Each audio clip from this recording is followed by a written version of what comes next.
Aşmazın Fəvvarlar Parkında sürünlə itin olması əhalinin təhlükəsizliyini qorumaq lazımdır. Bu itlər təhlükəlidir. Hər an insanlara hücum edə bilərlər.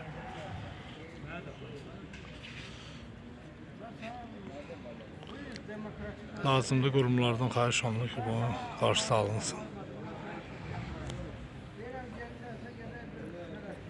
Bu çok olan yer.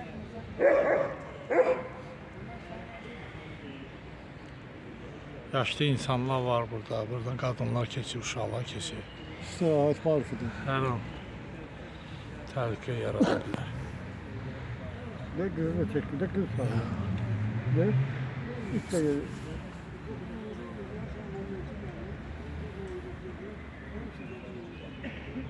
Məktəbli uşaq gəlir, parçalaya bilər.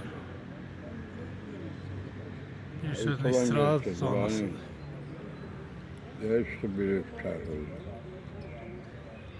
Yəni onların qarşısı almalarını hər an təhlükəlidir.